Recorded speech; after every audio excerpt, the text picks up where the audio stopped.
Hello दोस्तों, आप लोग का स्वागत करते हैं अपने चैनल देसी डिटेल्स ओनली के एक और न्यू वीडियो में। हमारे एक सब्सक्राइबर है जिन्होंने कमेंट करके क्वेश्चन किया। उन्होंने कहा कि मेरी जो सैलरी है वो 23,000 रुपये है और 23,500 रुपये नेट सैलरी है।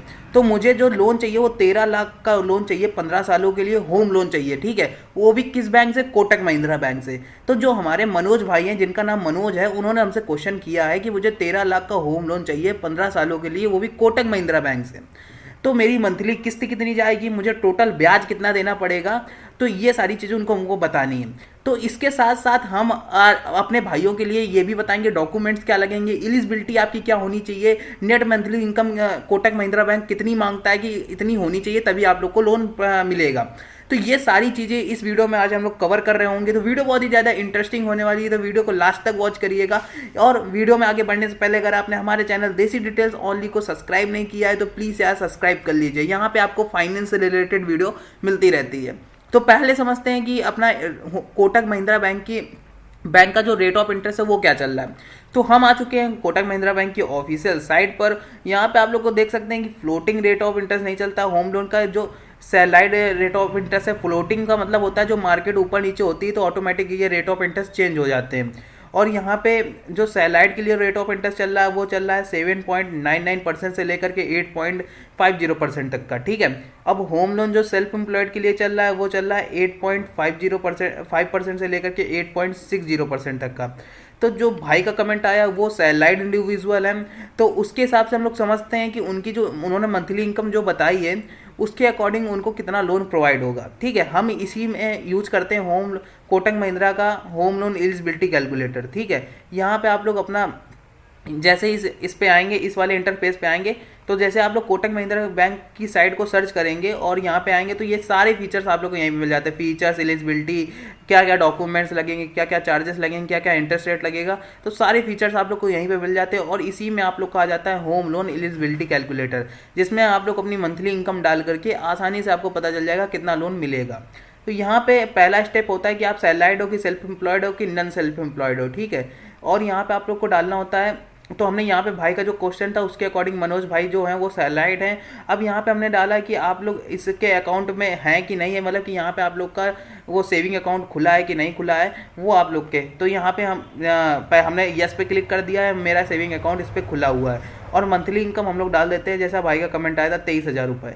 तो 23,500 तो नहीं पड़ पाएगा, तो या तो हम 23,000 डाल देते हैं या तो 24,000 डाल देते हैं। तो खैर छोड़ो, हम लोग 23,000 रुपये डाल देते हैं। अब यहाँ पे माई करंट एग्जिटिंग ईएमआई, आपकी अगर कोई पहले से कोई ईएमआई ये चल रही हो, पहले से कोई किस्त जा रही हो तो आप लोग को डालना है, नहीं तो यहाँ पे अनदरवाइज जीरो कर देना है। ठीक है, अब उसके बाद हम लोग लोन अमाउंट डाल देते हैं, लोन टेन्योर डाल देते हैं, कितने सालों के लिए चाहिए था, 15 सालों के लिए। अब कोटक महिंद्रा बैंक का जो रेट ऑफ इंटरेस्ट चल रहा है वो कितना चल रहा है, 7.99% सैलाइड के लिए। ठीक है, तो हम ये वाला रेट ऑफ इंटरेस्ट फिलअप कर देते हैं यहाँ पे। 7.9999 था ना, तो 7.98, तो ये हमने डाल दिया। तो हम लोग को लोन कितना मिलेगा, 12 लाख तक का। तो भाई को 13 लाख का चाहिए था, लेकिन मैं उनको बता सकता हूँ कि 23,000 रुपये की मंथली इनकम पर आप लोग को से केवल 12 लाख, 12.5 लाख तक का आप लोग को लोन मिल जाएगा। अब यही जो लोन अमाउंट, जो लोन हम लोग को मिल रहा है, अब इसको हम लोग अपनी मंथली किस्त जानते हैं कि कितना बनेगा। ठीक है, तो इसके लिए हम लोग चलते हैं सीधे सीधे अपने ईएमआई कैलकुलेटर पर। तो इसको हम लोग कॉपी कर लेते हैं, इस एनआईआरआई को, और यहाँ पे हम आ चुके हैं इस ईएमआई कैलकुलेटर पर। इसकी लिंक आपको डिस्क्रिप्शन बॉक्स में मिल जाएगी। अब इसी से समझेंगे कि हम लोग की जो लोन अमाउंट है उस पर हम लोग को 15 सालों के लिए कितना लोन मंथली किस्त बनेगा और टोटल ब्याज कितना लगेगा। तो ठीक है, इसकी लिंक मैं आपको डिस्क्रिप्शन में दे दूंगा, जिससे आप लोग अपने लोन की प्लानिंग करोगे। ठीक है, तो कैसे कैसे करनी वो हम लोग बताते हैं। तो हम लोग ने जो लोन लेना था वो हमने यहाँ पे पेस्ट कर देते हैं, एनआरआई हटा देते हैं। अब कितने का रेट ऑफ इंटरेस्ट चल रहा था, कम से कम 7.99%, तो हमने यहाँ पे 8% ले लेता हूँ। अब भी कितने सालों के लिए चाहिए था, 15 सालों के लिए, तो हम लोग यहाँ पे टेन्योर जो है वो 15 सालों के लिए सेलेक्ट कर लेते हैं। तो अब जो लोन की हम लोग की मंथली किस्त जाएगी वो जाएगी 11,514 रुपये, जिसमें हम लोग को जो टोटल ब्याज देना पड़ेगा 15 सालों में वो देना पड़ेगा 8,67,679 रुपये। ठीक है, जो टोटल पेमेंट हम लोग को कोटक बैंक को करनी पड़ेगी, तो वो मनोज भाई जो बैंक को पेमेंट करेंगे वो करेंगे टोटल 20,72,498 रुपये। जो हम लोग का टोटल ब्याज है वो हम लोग का परसेंटेज के अकॉर्डिंग मनोज भाई को 41% टोटल ब्याज देना पड़ेगा। अब जो उनको पेमेंट करनी पड़ेगी वो उनका प्रिंसिपल अमाउंट उनका बनेगा 58%, और जो उनको टोटल पेमेंट करनी पड़ेगी वो हम लोग ने बता दी 20,72,458 रुपये। और प्रिंसिपल अमाउंट आपका वो अमाउंट होता है जो आप लोग बैंक से ले रहे हो 12,04,819 रुपये। ठीक है, अब यहाँ पे आप लोग का जो भी लोन अमाउंट हो वो आप लोग को यहाँ पे फिलअप कर देना है। ठीक है, अब यहाँ पे समझते हैं कि अब यहाँ पे जितने सालों के लिए, जैसे अगर आपका अगस्त में लोन कंफर्म हो गया, अगस्त में आपने का लोन कंफर्म हो गया और अगस्त से सितंबर से आपकी मंथली किस्त जाने लगी, तो उसके आगे आने वाले जितने भी ईयर्स होंगे, जितने भी महीने होंगे, उसकी आप लोग को डेटा पता चल जाएगा क्या क्या बनेगा। तो नीचे आएंगे तो आप लोग देख सकते हैं इस तरीके का आपको चार्ट देखने को मिलेगा, जिसमें आप लोग को पता चलेगा 2022 में प्रिंसिपल अमाउंट 14,000, उसके साथ 31,000 मेरा इंटरेस्ट रेट लगा, तो जो टोटल पेमेंट हमने 2022 में करी वो 46,000 रुपये करी। तो 2022 के हर मंथ वाइज भी क्लियर हो जाएगा। 2023 में क्लिक करोगे तो उनके मंथ वाइज भी आप लोग को पता चल जाएगा कि मेरी कितनी मंथली किस्त जा रही है और क्या क्या उसमें प्रिंसिपल अमाउंट है, कितना उसके साथ इंटरेस्ट रेट लग रहा है, वो सारी चीज़ें आप लोग को इसमें पता चल जाएंगी। तो काफ़ी डिटेल से इस EMI कैलकुलेटर में आपको चीज़ें पता चलती हैं, तभी मैं इस EMI कैलकुलेटर की लिंक आपको डिस्क्रिप्शन में दे दूंगा, जिसको आप लोग प्रिंट भी करवा सकते हो एंड PDF बना करके अपने मोबाइल पर भी सेव कर सकते हो। तो हम लोग ने क्या पहले हम लोग ने जाना कि हम लोग की मंथली जितनी भी मंथली इनकम होती है उससे हम लोग को लोन कितना मिलेगा, वो हम लोग ने देखा। तो जैसे मनोज भाई का क्वेश्चन था, उन्होंने कहा था कि मेरी मंथली इनकम 23,000 रुपये है, तो उनको 12 लाख तक का लोन मिल रहा था। ठीक है, तो इसको अब आप लोग को ये, जैसे कोटक बैंक का होम लोन एलिजिबिलिटी कैलकुलेटर कहीं भी गूगल में सर्च करोगे तो आसानी से आप लोग को मिल जाएगा। अब हम लोग ने जाना कि EMI कैलकुलेटर के बारे में, तो इसकी लिंक मैं आपको डिस्क्रिप्शन में दे दी, और ब्याज, और अब टोटल ब्याज कितना जाएगा, टोटल मंथली कितनी जा रही है हर महीने की हम लोग ने क्लियर करी। अब समझते हैं कि डॉक्यूमेंट्स क्या लगेंगे। ठीक है, तो जो मेजर क्वेश्चन आता है एलिजिबिलिटी के साथ साथ हम लोग एलिजिबिलिटी समझ लेते हैं। तो नीचे आते हैं तो देख सकते हैं कि जो आप लोग की एज होनी चाहिए सैलाइड के लिए, जो आपकी एज होनी चाहिए वो 18 होनी चाहिए मिनिमम, मैक्सिमम आप 60 साल के होने चाहिए। तो 18 से 60 के बीच में आप लोग होम लोन के लिए अप्लाई कर सकते हो ईजी। और ये कोटक महिंद्रा बैंक में मुझे एक चीज़ बहुत अच्छी लगती है कि आप लोग ईजी ऑनलाइन आप लोग अप्लाई कर सकते हैं। सारी चीज़ें आप लोग को मैं बता दूंगा क्या क्या डॉक्यूमेंट्स लगेंगे, तो इस वीडियो में आप लोग लास्ट तक बने रहिए, आप लोग को सारी चीज़ें पता चलने वाली है। और सेल्फ एम्प्लॉयड के लिए जो एज होनी चाहिए वो 18 से 65 होनी चाहिए, तो आप लोग आसानी से लोन ले सकते हो। अब इंडिया के रहने वाले हो और इंडिया में जो आपकी इनकम होनी चाहिए 20,000 रुपये उनकी इनकम होनी चाहिए जो दिल्ली, मुंबई, बेंगलोर और पुणे और चेन्नई में रहते हैं। अब जो मिनिमम इनकम होनी चाहिए वो 15,000 रुपये होनी चाहिए। और इन 5 स्टेट्स को छोड़ करके कहीं पे भी रहते हो और तो उनकी मिनिमम इनकम अगर 15,000 रुपये है तो आसानी से उनको लोन मिल जाएगा।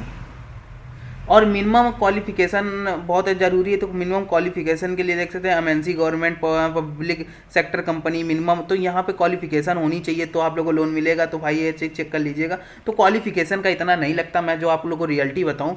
ठीक है, तो अब ये सारी चीज़ें हम लोग ने क्लियर करी।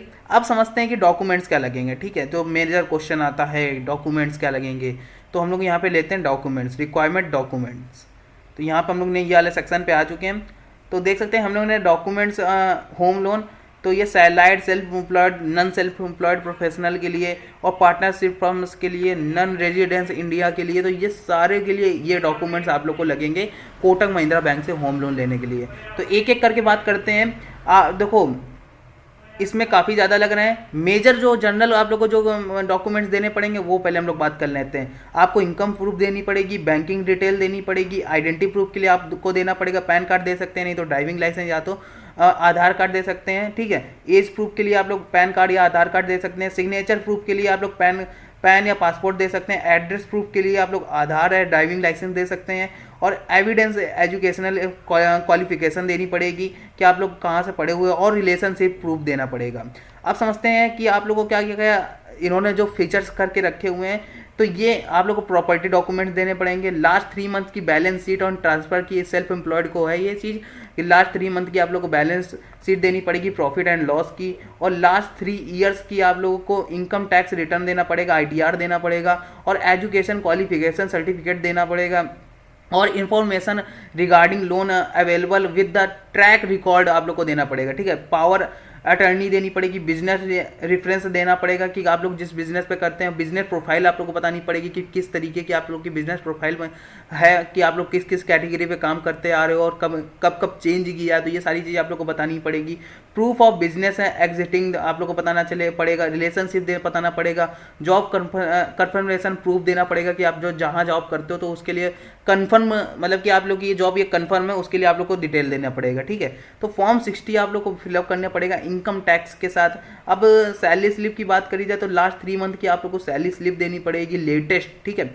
बैंक स्टेटमेंट देना पड़ेगा, रेजिडेंस प्रूफ देनी पड़ेगी कॉपी के साथ, और पासपोर्ट दे सकते हैं, आधार कार्ड दे सकते हैं, पैन कार्ड दे सकते हैं, और पासपोर्ट साइड आप लोग के फोटोग्राफ लगेंगे। तो ये सारी चीज़ें आप लोग को देनी ही पड़ेंगी। तो ये सारे रहे डॉक्यूमेंट्स के बारे में। अब फीस एंड चार्जेस, जो बहुत मेजर क्वेश्चन आता है यार कि भाई फीस एंड चार्जेस क्या लग रहे हैं कोटक महिंद्रा बैंक से लोन लेने के लिए, तो ये सारी चीज़ें हम लोग बात करते हैं। तो देख सकते हैं कि जो आप लोग की प्रोसेसिंग फीस लगेगी वो सैलरीड के लिए 0.5% लगेगी और सेल्फ एम्प्लॉयड के लिए 1% लगेगी। और आप लोग को कॉपी एंड डॉक्यूमेंट्स आप लोग का नील रहेगा। और यहाँ पे बात करी जाए कि पेनल चार्जेस, तो पेनल चार्जेस आप लोग को पर मंथ 2% लगेगा, तो पूरे साल का आप लोग को 3% अगर आप पेमेंट अगर लेट करते हैं, ठीक है। तो लेट पेमेंट पे आप लोग को 30% आप लोग को प्लस टैक्सेस देने पड़ सकते हैं अगर कलेक्शन चार्जेस लग गया हो तो, ठीक है। और अदर चार्जेस आप लोग के कुछ हैं, इवेंट काफ़ी सारे यहाँ पे इवेंट्स के साथ आप लोग को 2% इंक्रीमेंट चार्जेस देने पड़ते हैं। तो काफ़ी सारे इन्होंने चार्जेस ऐड करके रखे हुए हैं। अनुअल रिन्यूअल चार्जेस भी आप लोग को 0.525% देने पड़ेंगे प्लस टैक्स। तो नन अल्टीटेशन चार्जेस आप लोग को देने पड़ेंगे जो 0.25% लगते हैं, ठीक है। तो काफ़ी सारे इन्होंने इस बार जो इनका अपडेट आया है उसके बाद काफ़ी सारे इन्होंने चार्जेस ऐड कर दिए हैं जब से जीएसटी बढ़ी है। तो यार ये सारी चीज़ें आप लोग को कुछ ज़्यादा चार्जेस देने पड़ेंगे। तो चार्जेस जितने सारे ओवरऑल मिला करके आप लोग को 50-60 हज़ार रुपये का तो चार्जेस लग जाता है, ठीक है। तो आई होप आप लोग को पता चला होगा कि चार्जेस का बहुत ज़्यादा लग रहा है। आप लोग कोशिश किया करो कि चार्जेस हम लोग के जो नील हो सकें तो हो सकें, बहुत ही ज़्यादा अच्छी बात होती है। अगर जो चार्जेस लग रहे हैं वो नील हो जाए तो काफ़ी ज़्यादा रिक्वायरमेंट होती है। तो अगर आपके पास आसपास भी कोटक महिंद्रा बैंक का अगर वो इनका बैंक हो तो ऑफिस है तो वहाँ पे जा करके कंफर्म किया करो कि जो चार्जेस लग रहे हैं वो नील कैसे होंगे, नील करने की कोशिश किया करो। तो भाई जो ये ज़्यादा चार्जेस आप लोग को लग रहे होते हैं ना, तो ये आप लोग को अधिकतर नील हो सकते हैं। इसमें बैंक का बेनिफिट होता है, आपका कुछ नहीं होता, ठीक है। और टाइम पे पेमेंट किया करो। जो आप लोग जब आपकी मंथली किस्त जानी हो तो तभी आप लोग को पे करनी होनी चाहिए, लेट कभी ना करना, नहीं तो आप लोग का क्रेडिट स्कोर बेकार कर देंगे और सिविल स्कोर बहुत ही ज़्यादा बेकार कर सकते हैं लोग। तो ये सारी चीज़ें आप लोग अगर मेंटेन रखते हो तो एनीवेज अगर आप लोग को नेक्स्ट टाइम अगर आप लोग को लोन लेने की ज़रूरत पड़ी तो आसानी से आप लोग को कम इंटरेस्ट पे ज़्यादा लोन मिल सकता है।